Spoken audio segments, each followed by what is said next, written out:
Good afternoon. I'm excited to have this opportunity to share with you that I find a significant part of my life, and I believe that directly correlates with the four-wheel test. As a high school student, I learned about the history of the American government, the tragic plays of Shakespeare, and how to calculate the speed of a particle through calculus. But nothing compares to hands-on humanitarian service.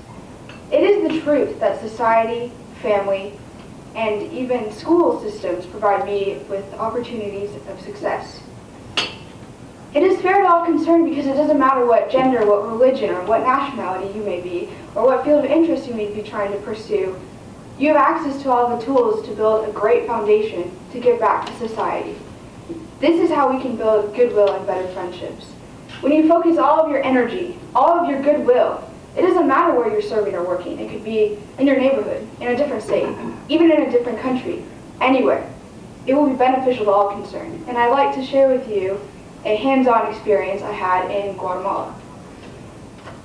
It was a pretty day in San Juan, and the team and I were riding up to the local school to provide medical checkups for first graders and kindergartners. Our job was to provide medical examinations like eye exams and measure height and weight, and also provide, to obtain temperature. At the end of the line, there were two nurses that would give each of the students general medical checkups. In my station, I conversed with some of the boys in Spanish, and I remember one boy in particular. He could not even speak Spanish. He only knew his native Mayan language, and he had a left ear deformity. A teacher expressed concern about this little boy because he wasn't doing well in school and he would never listen to instructions that were being given to him. So when the nurse looked into his right ear, she located the problem, and it was earwax. Earwax was preventing this boy from hearing anything at all, so he couldn't excel in school, and the teacher couldn't communicate her lesson to him. Once that blockage of earwax was removed, the look on his face was just priceless. He had the biggest grin on his face, and he just started energetically talking to the teacher, and she talked to him back, and she translated for us, "I can hear you."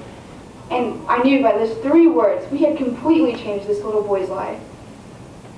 And to everyone who was in the room, it was beneficial to us all. To the student who can hear again, who can excel in school again. To the teacher who can make sure that her lesson is being instilled in this little boy. To the parents who now know that their child wasn't being disobedient. And to the team, because they were able to experience this beautiful opportunity to impact another person's life. For 8 years, I have been a witness to scenarios like this boy from San Juan, Guatemala. For 8 years, I have been the witness of the construction of goodwill and better friendships. So is this humanitarian really fair to all concerned? Why, yes. This humanitarian organization I'm privileged to serve, and that engages volunteers, provides safe drinking water through water filtration systems and deworming campaigns and medical examinations like the ones we had in San Juan. Being a first-generation daughter, I am constantly reminded of how fortunate I am to be living in this land of opportunity. It is the truth that when you have the passion to serve and have all the tools for success, you will be able to serve as a professional, as a volunteer, to give back to your community and other communities around the world. Seeing my teachers, my parents, my friends, engineers, doctors, Rotarians, and working side by side with them, I am inspired to work harder. And from seeing their results and our collective results, anything is possible. My medical dream started when I was in kindergarten. I visited Guatemala, and I saw all these stray dogs, and they were skinny, and they were scavenging for food, and I felt for them. And I told myself, when I grow up, I'm going to be a veterinarian, and I'm going to come back, and I'm going to save all these dogs in Guatemala. And I've been so committed to that dream that I'm now part of the Shawnee Mission Medical Health Science program at my high school. And through this program, we are able to clinically observe doctors and nurses at 3 major Kansas City hospital locations. I have seen 2 sides of the medical spectrum, each special in their own way. One, in Guatemala, the people I've met didn't have any form of a medical record. They had no family history to refer back to. Here in the States, we're born with a medical record.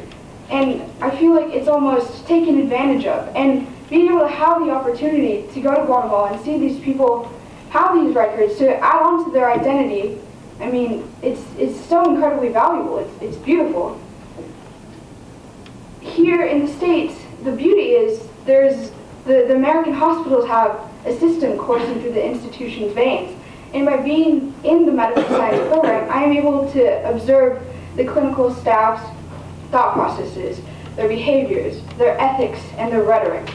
Through these opportunities, my passion continues to grow. It continues to thrive. And this passion will get me through the necessary medical schooling for me to become a doctor so I can continue giving back to my own community and communities around the world. I'm eager to continue growing and serving, and I will keep the four-wheel test in my career and in my heart. Thank you.